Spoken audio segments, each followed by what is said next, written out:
Welcome back. We have started this conversation before, but we really want to dig deeper into this topic. We are talking about self-love. It's my favorite subject, honestly.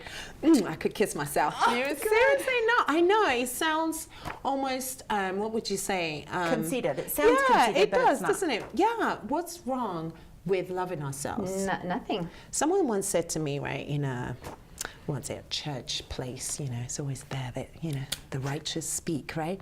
And I'm always about loving yourself first. Then not once, but the importance of trying to love yourself and then being able to love others because you know what you stand for. And they said, no, you need to serve others and then loving yourself will come. What do you think about that? Do you know what I mean? So there is I believe in the golden rule, don't you? Right. Do unto others as you would have done unto you or whatever. But I really believe that you really got to dig deep and find out who you are, because then I know how amazing and divine I am, because when I look at you, I know that you are that same person. You are as divine and as amazing as I feel about myself. And I think if you hate yourself, you look at the world negatively. Right. You kind of self-loathe, then you talk negatively about other people and you judge the gossip others that and way, judging. Yeah. don't you? And it's not necessarily that you're attacking that person. It's just because of how you're feeling. Right. And someone said that, I can remember that too. When you're saying something negative about something, it's almost like you're saying what you feel about yourself.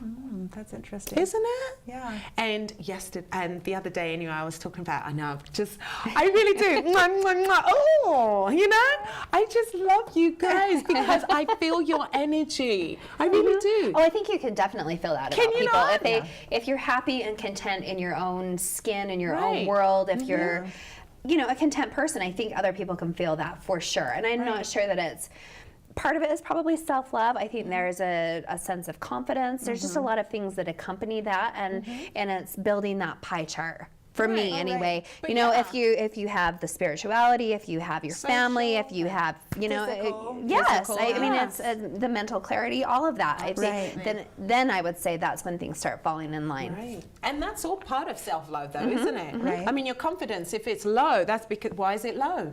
Are you taking enough time for yourself to understand who you are, to feel confident, to go out there and say, yes, I can do this. Yeah. I can do this. You need to fill your own bucket to be able to give Oh, to others. there's so much. Well, when our good friend Connie was here before, and it really made an impact on me. You set the tone. Right. You set the tone, and I think it's really So true. how you feel. So if you're Right. not feeling quite up to it, I think that resonates through everything. Absolutely. I can walk through the door and my husband knows what mood I'm in. And because he knows what mood, this was before, right? That would take me off too, really, because I'm like, okay, so I am mad, but you don't need to remind me by looking at me. But now I'm like, I walk in and I just I go to the bathroom, lock the door for at least 10 minutes just to be alone time. And then when I walk out, if things are not done, I'm like, so what? So what? If my house burns, so what? So what changed it for you? Yeah. This is this is really awesome because I've had a bit of that same change myself. So what was it for you? Like where was this? Has this been a process? It sounds like it's been more of a process for you. It really has, because you know what? I just think my husband's one, he's very quiet. He doesn't like complication, doesn't like the intensity of always being stressed about outside things. He just wants it calm. And I'm like, it's true, that's all he asks, for calmness. And that's what I want in my life. I've been really stressed, been tense. And now I'm like, it hasn't gotten me anywhere. It hasn't made me a better person to be stressed, right? Right. So just let it go.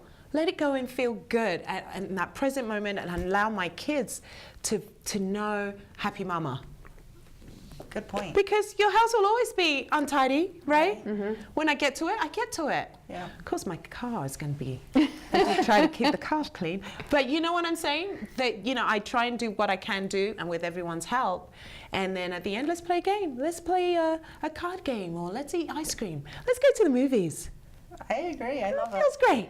But then, so after everyone's gone to bed, let's say, and you still, I'm sure you probably still tidy up a little bit. Absolutely. Then what is it that you do for yourself? What do you do for yourself that makes you feel this way? For myself, you know, I have a little bit of, I do like books, and I know you like books too. And right now I'm going through Maya Angelou's words. I always wanted to see her in real life. And obviously she died, and I didn't know she was quite ill, but she gave of herself because it made her feel good. She felt like when she gave of her knowledge and her presence, it was almost like she felt their energy, you know, rejuvenate her. Anyway, there was, she was talking to Oprah. I mean, everyone knows Oprah, right? And even Oprah has those days. And she said, she said to her, you are enough. Just where you're at, you are enough. And we as women don't say that enough about ourselves. And I was like, yeah, it's true. I'm okay where I'm at, right? Yeah. I'm okay. I have my children, I have a beautiful home. It's not, you know, a mansion. Right. Does it need to be? No. It's Do all I about need the to- feeling in a home. For me, when I go into someone's home, it's about the feeling. About Oh, being definitely. welcomed and, Yeah. yeah. So I want you to touch on this for us first, and then I have a thought to come back to in regards of doing things for yourself. Okay. Right. Yes. So she has this poem, and it says, "Still I rise." Okay. So sometimes we have this moment. Anyway, let me read just a few passages from it, right? Because there was a period in my life when it was like this, but there was always something within me that allowed me to rise. And she says, did you want to see me broken, bowed head and lowered eyes, shoulders falling down like teardrops, weakened by my soulful cries? Does my haughtiness offend you? Don't you take it awful hard, 'cause I laugh like I've got gold mines digging in my own backyard. You may shoot me with your words, you may cut me with your eyes, you may kill me with your hatefulness, but still, like air, I rise. You know, and I've had moments where I've really had, you know, you've wondered why people, it just seemed like they were just being mean and hateful in their energy, and it was awful. And yet something, I don't know what it is within me, I rose. You rise. Yeah. I rose every day, and I said, even yesterday, I said to my husband, you know, sometimes I don't know how, from what power is within me that I continue what I do. That's so cool. Do you know what I'm saying? Yeah. It's like just thinking it all out loud and putting like a voice to those feelings. Right.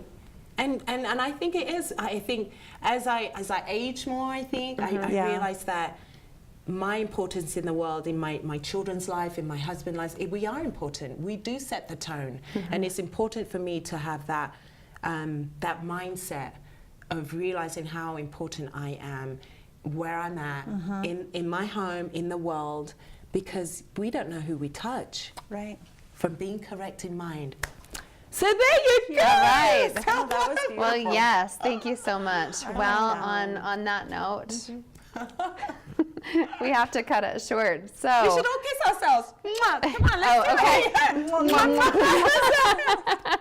When we come back, get your running shoes ready. It's time to warm up.